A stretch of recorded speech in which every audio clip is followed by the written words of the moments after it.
नमस्कार दोस्तों, welcome to our channel SM physics. Myself Suman. आज हम पढ़ेंगे वर्क पावर एनर्जी का पार्ट 2। ये हमारा चौथा चैप्टर है नीट 2025 फिजिक्स सीरीज का। इसके प्रीवियस पार्ट में हमने वर्क स्टार्ट किया था, उसके बारे में कुछ बेसिक चीजें जाने थे। वहां पे हमने पॉजिटिव, नेगेटिव, जीरो वर्क इनके बारे में शॉर्ट में पढ़ा था। आज हम वहीं से स्टार्ट करेंगे, उसको पूरा एक्सप्लेन करके समझेंगे कि पॉजिटिव वर्क क्या होता है, नेगेटिव वर्क क्या होता है, जीरो वर्क क्या होता है, और वर्क के बाकी जो रेस्ट पोर्शन बच गए हैं उसको आज इस वीडियो में खत्म करेंगे। बीच बीच में कुछ क्वेश्चंस भी करेंगे और टोटल अपना थ्योरी खत्म होने के बाद वर्क के ऊपर हम बाकी के पीओक्यू और इंपोर्टेंट क्वेश्चंस प्रैक्टिस करेंगे। ठीक है, तो चलिए शुरू करते हैं पॉजिटिव वर्क से। तो पॉजिटिव वर्क क्या होता है? Positive work means that force और its component is parallel to displacement. इसका मतलब क्या है? अगर ये एक ऑब्जेक्ट है, इसका डिस्प्लेसमेंट इस डायरेक्शन में हो रहा है। ठीक है, ये ऑब्जेक्ट है, ये इसका डिस्प्लेसमेंट है इस डायरेक्शन में। मैंने फोर्स यहाँ पे डाला, फोर्स किस डायरेक्शन में गया? उसी डायरेक्शन में। तो फोर्स डिस्प्लेसमेंट दोनों एक डायरेक्शन में, एक दूसरे से पैरेलल। या फिर मैंने फोर्स ऐसे डाला, मतलब इस तरफ डाला फोर्स, तो यहाँ पे फोर्स डाला, डिस्प्लेसमेंट इस डायरेक्शन में, लेकिन फोर्स का ये वाला कंपोनेंट इसके साथ पैरेलल, तो वहां पे क्या होगा? वर्क डन पॉजिटिव होगा। देखिए यहाँ पे ये एक ऑब्जेक्ट है, इसके ऊपर फोर्स इस डायरेक्शन में है, डिस्प्लेसमेंट उसी डायरेक्शन में है, तो यहाँ पे वर्क क्या हो जाएगा? यहाँ पे वर्क डन हो जाएगा पॉजिटिव। या फिर यहाँ पे एक ऑब्जेक्ट है, इसका डिस्प्लेसमेंट इस डायरेक्शन में है, फोर्स लगाया कहाँ से? डिस्प्लेसमेंट से थीटा एंगल पे, तो यहाँ पे फोर्स डिस डायरेक्शन में है, डिस्प्लेसमेंट उसी डायरेक्शन में है। फोर्स का ये वाला कंपोनेंट डिस्प्लेसमेंट से क्या है? पैरेलल है। यहाँ पे फोर्स का ये वाला कंपोनेंट क्या होगा? F sine theta. ये वाला कंपोनेंट क्या होगा? F cos theta. तो फोर्स का कॉस थीटा वाला कंपोनेंट डिस्प्लेसमेंट से क्या है? पैरेलल है, तो यहाँ पे क्या होगा? वर्क डन पॉजिटिव होगा। तो वर्क डन कब पॉजिटिव होगा? जब फोर्स डिस्प्लेसमेंट से पैरेलल होगा। ठीक है, तो यहाँ पे फोर्स डिस्प्लेसमेंट बीच के जो एंगल है थीटा, तो ये कितना होगा? तभी फोर्स डिस्प्लेसमेंट के बीच में वो पैरेलल होगा, फोर्स डिस्प्लेसमेंट से पैरेलल होगा एंड वर्क डन पॉजिटिव होगा। तो थीटा का वैल्यू क्या होगा? थीटा लेस देन 90 डिग्री होगा और greater than equal to 0 degree होगा। मतलब थीटा 90 डिग्री से कम होगा, 0 डिग्री से इक्वल होगा, या फिर उससे ज्यादा होगा। 90 डिग्री से ज्यादा नहीं होगा, 90 डिग्री से इक्वल भी नहीं होगा, उससे कम होगा। ठीक है, देखिए यहाँ पे एग्जाम्पल देखिए, यहाँ पे एक पर्सन खड़ा है जो एक वेट को उठा रहा है। देखिए यहाँ पे ऐसे एक वेट है, मैंने नीचे से ऐसे ऊपर उठाया, तो ये इसका डिस्प्लेसमेंट कहाँ हुआ? नीचे से ऊपर की तरफ, ऊपर के डायरेक्शन में डिस्प्लेसमेंट हुआ। फोर्स मैंने कहाँ लगाया? ऊपर की तरफ, तो फोर्स का डायरेक्शन कहाँ हुआ? ऊपर की तरफ। डिस्प्लेसमेंट का डायरेक्शन क्या हुआ? ऊपर की तरफ। तो दोनों सेम डायरेक्शन में, यहाँ पे वर्क क्या हो जाएगा? यहाँ पे वर्क डन क्या हो जाएगा? पॉजिटिव। वैसे ही एक सरफेस से एक स्प्रिंग लगा है, उससे एक ऑब्जेक्ट कनेक्टेड है, तो यहाँ पे मैंने उस ऑब्जेक्ट को ऐसे खींचा, फोर्स किस डायरेक्शन में दिया? इस डायरेक्शन में। डिस्प्लेसमेंट किस डायरेक्शन में हुआ? जब स्प्रिंग खींचा तो ऑब्जेक्ट इस डायरेक्शन में आया, तो डिस्प्लेसमेंट फोर्स दोनों सेम डायरेक्शन में, तो यहाँ पे भी क्या हो जाएगा? वर्क डन क्या हो जाएगा? यहाँ पे पॉजिटिव। ठीक है, तो पॉजिटिव वर्क कब होगा? जब डिस्प्लेसमेंट से फोर्स पैरेलल होगा या फिर फोर्स का कंपोनेंट पैरेलल होगा। ठीक है, force does maximum work when angle between force and displacement is zero. ये एक इंपॉर्टेंट पॉइंट है, इसको हम याद रखेंगे। इसका मतलब क्या है? फोर्स डिस्प्लेसमेंट दोनों के बीच में जब एंगल जीरो होगा, तभी क्या होगा? मैक्सिमम वर्क डन होगा। ठीक है, वर्क डन का फॉर्मूला क्या था? वर्क डन का फॉर्मूला था W equal to F dot S, मतलब dot product of force and displacement. तो एफ डॉट एस क्या था? F S cos theta. ठीक है, तो यहाँ पे थीटा कितना होगा तभी एफ एस का वैल्यू मैक्सिमम आएगा। तो कॉस थीटा का मैक्सिमम वैल्यू क्या है? कॉस थीटा का मैक्सिमम वैल्यू क्या है? 1 है। तो कॉस थीटा 1 कब होगा? जब थीटा 0 डिग्री होगा। तो यहाँ पे वही कंडीशन दिया है, force does maximum work when angle between force and displacement is zero. जब थीटा 0 हो जाएगा तो क्या हो जाएगा? एफ एस कॉस थीटा क्या हो जाएगा? एफ एस हो जाएगा। ये होगा क्या? Maximum work done. ठीक है, तो पॉजिटिव वर्क के बारे में हमने जाना, अभी हम नेगेटिव वर्क के बारे में जानते हैं।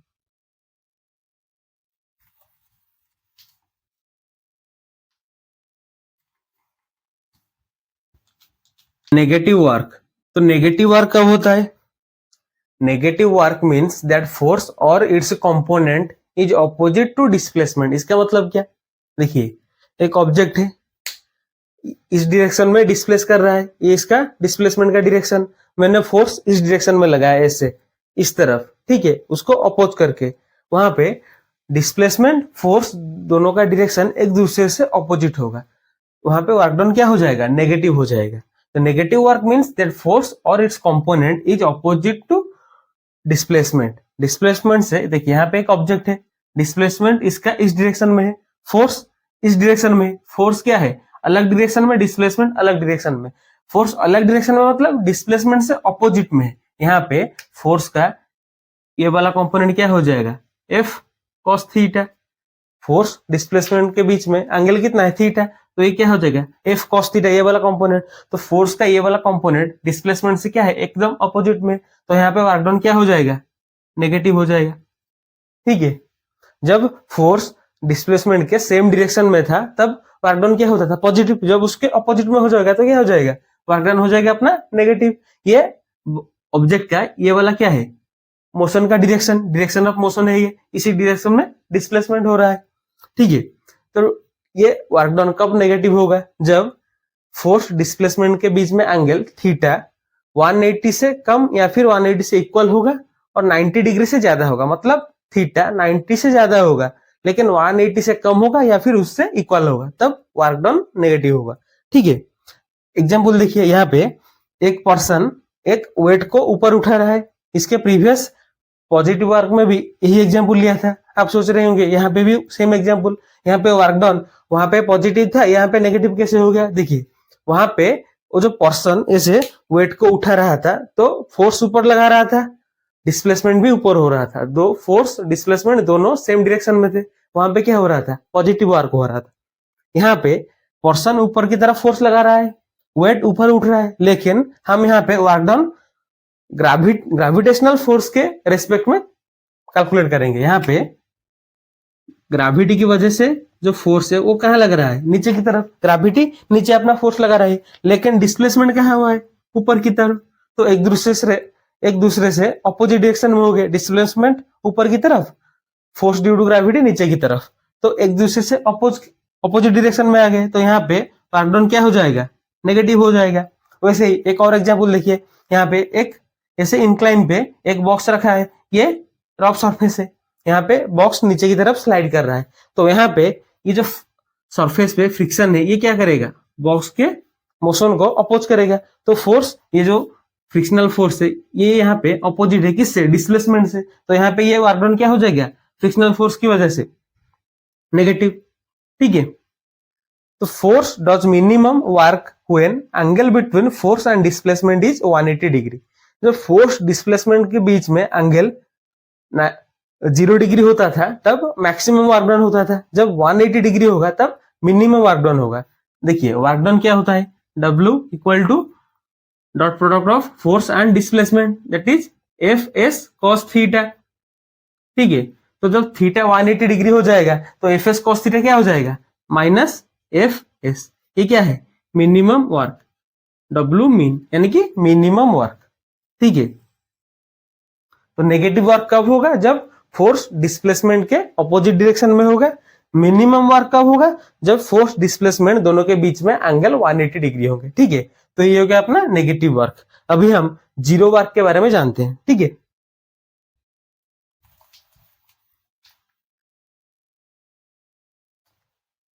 जीरो वर्क, तो जीरो वर्क क्या है, when work done becomes zero, नाम से पता चल रहा है, जीरो वर्क मतलब कोई वर्क नहीं। तो वर्क डन क्या होता था, W equal to Fs cos theta. तो Fs cos थीटा जब जीरो हो जाएगा तब हम क्या बोलेंगे, वर्क डन जीरो है, मतलब जीरो वर्क। तो जीरो वर्क के दो केसेस है। First case, if the force is perpendicular to displacement, मतलब ये डिस्प्लेसमेंट है, ये फोर्स है, एक दूसरे से परपेंडिकुलर है। ठीक है, जब एक दूसरे से परपेंडिकुलर होंगे तो थीटा क्या हो जाएगा, 90 डिग्री, तो Fs cos 90 क्या हो जाएगा, 0 डिग्री। ठीक है, तो यहाँ पे देखिए एक पर्सन अपने सर के ऊपर एक बैग लेके ऐसे जा रहा है। ठीक है, अपने सर के ऊपर ऐसे मान लीजिए एक बॉक्स लेके ऐसे जा रहा है, ठीक है। तो इसके ऊपर ये जो बॉक्स है मेरे सर के ऊपर, इस पे नीचे की तरफ ग्रेविटी फोर्स लगा रही है, ठीक है। लेकिन ये जा किस डायरेक्शन में रहा है, मेरे साथ इसी डायरेक्शन में, मतलब इसके सर के ऊपर ये जो बॉक्स है ये इस पर्सन के साथ इस डायरेक्शन में जा रहा है, लेकिन इसके ऊपर ग्रेविटी नीचे की तरफ फोर्स लगा रही है, फोर्स ड्यू टू ग्रेविटी, ठीक है। लेकिन मूव डिस्प्लेसमेंट इस डायरेक्शन में कर रहा है, तो यहाँ पे डिस्प्लेसमेंट से फोर्स क्या है, परपेंडिकुलर है, तो यहाँ पे वर्क डन क्या हो जाएगा, 0, work done due to gravity, ठीक है। ये पर्सन अपने साथ लेके जा रहा है तो डिस्प्लेस हो रहा है, लेकिन ग्रेविटी की वजह से यहाँ पे वर्क डन क्या है, 0 है। वैसे दूसरा केस क्या है, if there is no displacement, मतलब डिस्प्लेसमेंट ही ना हो। यहाँ पे देखिए एक वॉल है, एक दीवार है, यहाँ पे देखिए एक दीवार है, मैंने इसे फोर्स दे रहा हूं तो ये क्या मूव कर रहा है, ये वॉल अपने पोजीशन से क्या डिस्प्लेस हो रहा है, नहीं। तो वहां पे डिस्प्लेसमेंट क्या हो रहा है, 0, तो वर्क डन क्या हो जाएगा, 0। तो वर्क डन के ये 0 वर्क के ये 2 केसेस है, ठीक है। तो वर्क के बारे में हमने क्या क्या जाना, पॉजिटिव वर्क क्या होता है, नेगेटिव वर्क क्या होता है, जेन 0 वर्क क्या होता है। तो इसके ऊपर वर्क के बारे में कुछ और जानते हैं।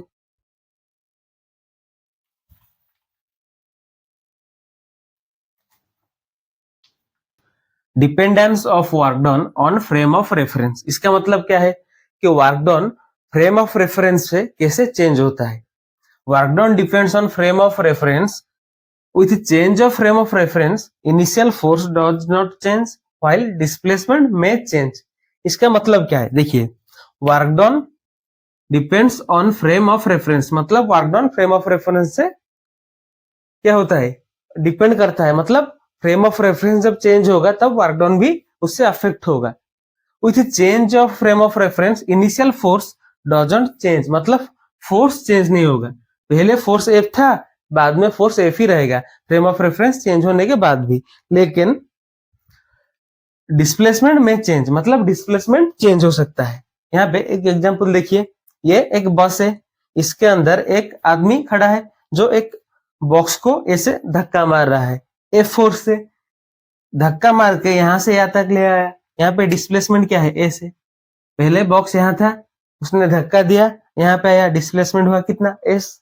अगर बस के अंदर एक आदमी बैठा है जो ये टोटल ऑब्जर्व कर रहा है क्या हो रहा है उसको, तो यहाँ पे इस आदमी जो बैठा है बस के अंदर, इसके ऑब्जर्वेशन के हिसाब से यहाँ पे फोर्स एफ लगा, यहाँ से यहाँ तक डिस्प्लेस हुआ एस, तो यहाँ पे वर्क डन क्या हो जाएगा, W equal to F dot S. वहीं पे अगर एक आदमी बाहर खड़ा है, उसके हिसाब से क्या है, फोर्स एफ लगा, लेकिन डिस्प्लेसमेंट यहाँ से यहाँ तक हुआ क्या, अंदर वाले के हिसाब से, लेकिन जो बाहर खड़ा है उसके हिसाब से बस भी मूव कर रहा है, तो बस के साथ ये बॉक्स भी मूव कर रहा है, तो यहाँ पे बस का एक रिलेटिव डिस्प्लेसमेंट भी होगा, तो वहां पे वर्क डन क्या हो जाएगा, W equal to F dot S plus S naught. S naught क्या है, ये रिलेटिव डिस्प्लेसमेंट जो बस के मूवमेंट के कारण हो रहा है। तो यहाँ पे देखिए फर्स्ट फ्रेम ऑफ रेफरेंस में जब अंदर बैठा था आदमी बस के, तो उसके हिसाब से वर्क डन क्या था, force into displacement F S, ठीक है। जो बाहर खड़ा है आदमी उसके हिसाब से डिस्प्लेसमेंट क्या है, S plus S naught. S naught क्या है, जो डिस्प्लेसमेंट बस के मूवमेंट के कारण हो रहा है, ठीक है। तो वहां पे वर्क डन क्या हो जाएगा, F dot S plus S not, ठीक है। तो फ्रेम ऑफ रेफरेंस चेंज करने से वर्क डन कैसे चेंज हुआ हमने देखा। फ्रेम ऑफ रेफरेंस चेंज करने से हमेशा याद रखिएगा कि फोर्स कभी भी चेंज नहीं होता, force did not change but displacement में चेंज, ठीक है। अभी हम work done in conservative and non conservative force से जानते हैं, उसके बाद हम work done by spring system पढ़ेंगे, उसके बाद खत्म करेंगे अपना theory part, then question start करेंगे, ठीक है। Work done by conservative force, then work done by non conservative force, बगल में इसीलिए लिखा ताकि कंपैरिजन करके समझने में आसानी हो, ठीक है। तो work done by conservative force का मतलब क्या, जब work done initial position and final position के ऊपर ही डिपेंड करेगा, कौन सा पाथ फॉलो किया उसके ऊपर डिपेंड नहीं करेगा, उसको हम क्या बोलेंगे, work done by conservative force. देखिए यहाँ पे ए से बी तक पहले इस पाथ से गया, दूसरा इस पाथ से, तीसरा इस पाथ से, तीनों में अलग अलग वर्क डन है, तो तीनों वर्क डन क्या होंगे, W1 equal to W2 equal to W3, तीनों वर्क डन सेम होंगे जब कंजर्वेटिव फोर्स में होगा। ठीक है। तो work done by conservative force में इनिशियल फाइनल पोजीशन सिर्फ इन दोनों पे डिपेंड करेगा, कौन से पाथ से मूव किया उसके ऊपर कुछ डिपेंड नहीं करेगा। तो तीनों केसेस में इनिशियल फाइनल पोजीशन सेम है, तो वर्क डन भी क्या हो जाएगा, सेम। वहीं पे नॉन कंजर्वेटिव में क्या होगा, नॉन कंजर्वेटिव में इनिशियल फाइनल पोजीशन के बीच में जो पाथ फॉलो किया उसके ऊपर डिपेंड करेगा। यहाँ पे तीनों केसेस में इनिशियल फाइनल पोजीशन सेम है लेकिन पाथ अलग अलग है, तो वर्क डन भी इक्वल नहीं होंगे। तो W1 not equal to W2 not equal to W3। तो work done by conservative force and non conservative force क्या होता है हमने जाना। अभी हम work done by spring system के बारे में जानते हैं।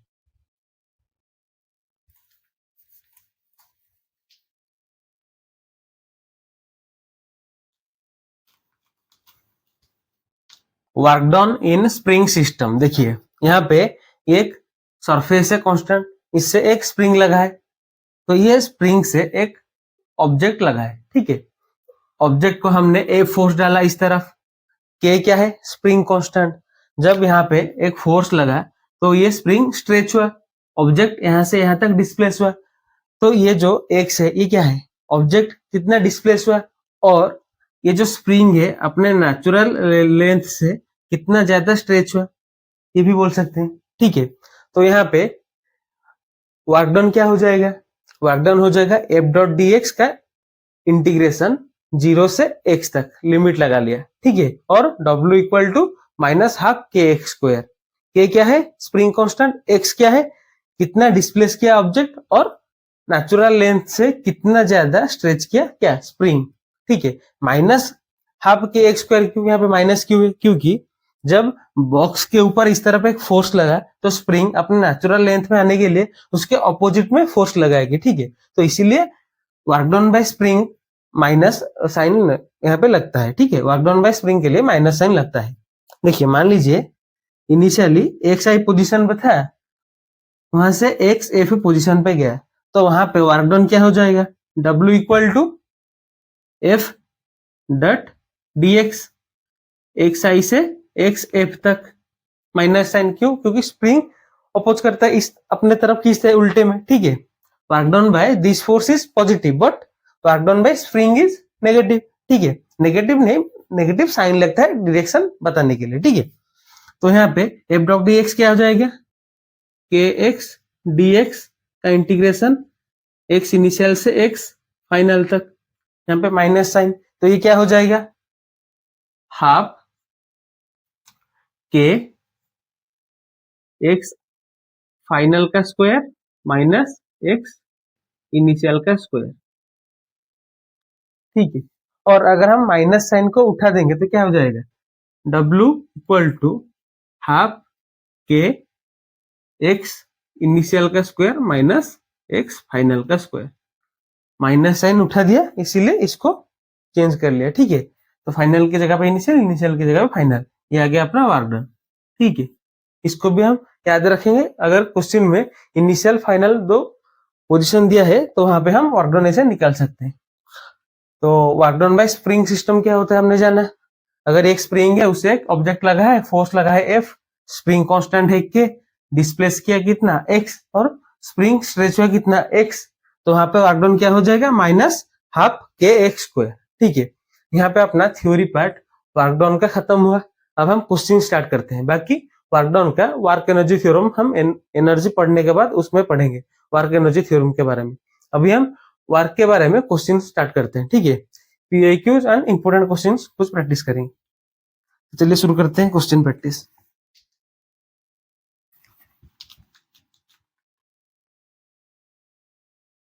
Question number 1, A block of mass is placed at origin and a force of F equal to 2x plus 2 Newton is applied on the block so that it reaches at some other point P 5,0. Find work done। देखिए यहाँ पे origin पे था object, ठीक है, एक block था, इसके ऊपर फोर्स लगा यहाँ पे इस डायरेक्शन में, डिस्प्लेस कहाँ गया, P पॉइंट पे 5,0, मतलब यहाँ पे y डायरेक्शन में कोई डिस्प्लेसमेंट नहीं, तो यहाँ पे y डायरेक्शन में अपने को कोई कंसीडरेशन की जरूरत नहीं, सिर्फ x डायरेक्शन में x एक्सिस में डिस्प्लेस किया है, ठीक है। तो यहाँ पे अपने को निकालना क्या है, वर्क डन। तो वर्क डन का फॉर्मूला क्या है, W equal to F dot D X. Lower limit यहाँ पे कितना है, 0 से 5 तक गया, तो 0 to 5। ठीक है, फोर्स कितना है, 2x plus 2, 2x plus 2 integration 0 से 5 तक कितना आ गया, ये आ गया 2x² अपन 2 प्लस 2x 0 से 5 तक। यहाँ से 2 कैंसिल हो गया, 0 का कोई मतलब नहीं, 5 पुट करते हैं, तो 5 का स्क्वायर कितना आ गया 25 प्लस ये आ गया 2 into 5 10, that is 35 joule. Work done आ गया कितना 35 जूल। ठीक है, देन नेक्स्ट क्वेश्चन करते हैं।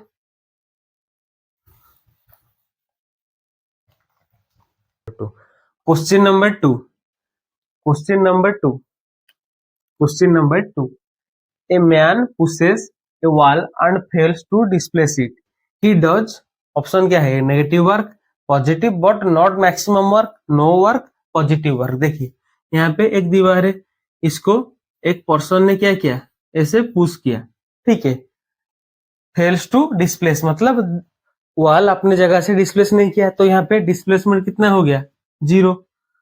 वर्क डन क्या होता है, फोर्स डिस्प्लेसमेंट का डॉट प्रोडक्ट, अगर डिस्प्लेसमेंट ही 0 है तो नो वर्क होगा, कोई वर्क डाउन नहीं हुआ। ठीक है, देन नेक्स्ट क्वेश्चन करते हैं।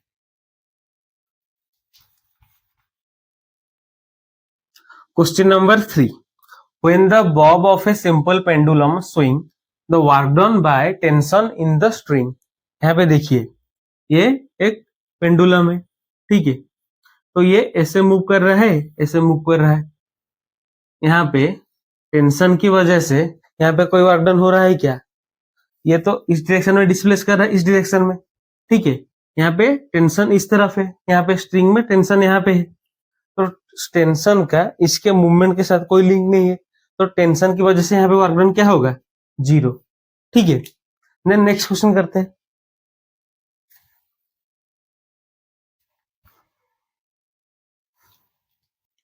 Here comes question number 5. A particle moves from minus 2i cap plus 5j cap to 4j cap plus 3k cap when force equal to 4i cap plus 3j cap Newton is applied. Find work done by the force। ये 2016 का UIQ है। ठीक है, यहाँ पे minus 2i cap plus 5j cap से 4j cap plus 3k cap पे गया, तो डिस्प्लेसमेंट क्या हो जाएगा, final position minus initial position, तो यहाँ से 4j cap plus 3k cap minus minus 2i cap plus 5j cap, तो कितना हो गया, आ गया 2i cap minus j cap plus 3k cap, ये क्या आ गया अपना डिस्प्लेसमेंट। ठीक है, फोर्स पता है आपने को कितना, 4i cap plus 3j cap, तो वर्क क्या हो जाएगा, फोर्स डिस्प्लेसमेंट का डॉट प्रोडक्ट, तो इन दोनों का डॉट प्रोडक्ट डायरेक्ट निकालते हैं, तो कितना आ गया 4 इंटू 2 आएगा कितना 8, ये आ गया जे कैप कितना आ गया 3 इंटू -1 कितना आ गया, ये आ गया 3, ये क्या कुछ नहीं है। ठीक है, तो आ गया कितना 5 जूल, आ गया अपना वर्क डन कितना 5 जूल। देखिए यहाँ पे 2i कैप, यहाँ पे 4j कैप दिया है, तो आप जल्दबाजी में i कैप j कैप को माइनस मत कर लेना। ठीक है, यहाँ पे आप प्लस करके 6i कैप लिख लेंगे या फिर 6j कैप लिख लेंगे, जो कि गलत हो जाएगा। ठीक है, ध्यान से देखिएगा, i cap j cap k cap इन चीजों में जरा ध्यान रखिएगा। ठीक है, अब नेक्स्ट क्वेश्चन करते हैं।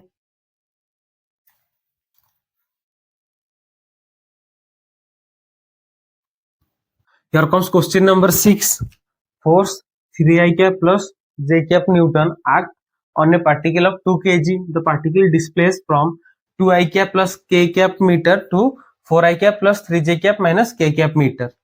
Find work done. ये 2013 का PIQ है। ठीक है, यहाँ पे वर्क डन निकालना है तो पहले डिस्प्लेसमेंट निकालते हैं। डिस्प्लेसमेंट कैसे निकालेंगे, फाइनल पोजीशन से इनिशियल पोजीशन को माइनस करेंगे, तो 4i कैप से 2i कैप कितना रहे 2i कैप 3j कैप से कुछ नहीं है, तो यहाँ पे 3j cap minus minus k cap, यहाँ पे माइनस k कैप हो गया, कितना आ गया -2k कैप, क्या गया अपना डिस्प्लेसमेंट। वर्क डन कितना है F equal to 3i cap plus j cap, work done क्या होगा फोर्स डिस्प्लेसमेंट का डॉट प्रोडक्ट, तो ये 3 इंटू 2 कितना हो गया 6 आई कैप इंटू हो गया, यहाँ पे जे 3 इंटू 1 कितना हो गया प्लस क्या गया 3, के का कुछ नहीं है, ठीक है, तो कितना आ गया 6 + 3 9 जूल, वर्क डन आ गया 9 जूल। ठीक है, ये सब आसान सवाल पूछता है वर्क के ऊपर नीट में। ठीक है, देखिए नीट 2013 का PYQ है, वर्क डन निकालना है, कितना आसान क्वेश्चन है। इससे पहले 2016 का था, कितना आसान क्वेश्चन था। ठीक है, तो वर्क के ऊपर एकदम सिंपल क्वेश्चन पूछता है। नेक्स्ट क्वेश्चन करते हैं।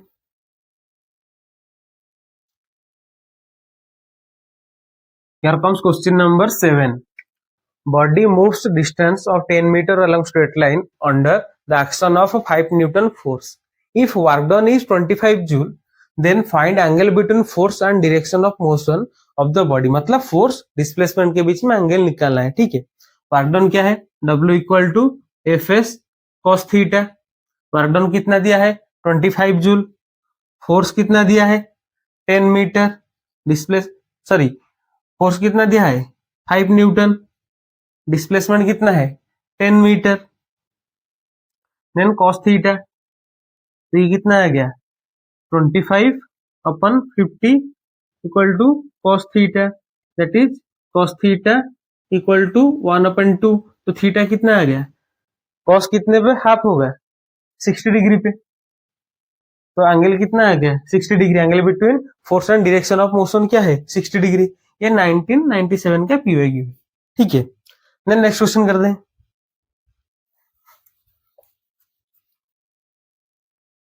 Here comes question number 8. When a body moves with a constant speed along a circle, then no work is done on it, no acceleration produced, velocity remain constant, no force act on it. ये 1994 का PYQ है। तो क्या होगा, अगर एक body ऐसे circle में मूव कर रहा है तो यहाँ पे डिस्प्लेसमेंट क्या हो रहा है 0, यहाँ से स्टार्ट किया फिर वहीं पे वैसे सर्कल में मूव कर रहा है। अगर डिस्प्लेसमेंट 0 तो no work is done on it. ठीक है, ऑप्शन ए। तो यहाँ पे खत्म करते हैं इस वीडियो को, अपना वर्क कंप्लीट हुआ। बाकी वर्क एनर्जी थ्योरम एनर्जी पढ़ने के बाद उसमें पढ़ेंगे। ठीक है, तो नेक्स्ट वीडियो में हम एनर्जी स्टार्ट करेंगे। यहाँ पे खत्म करते हैं इस वीडियो को। Thanks for watching.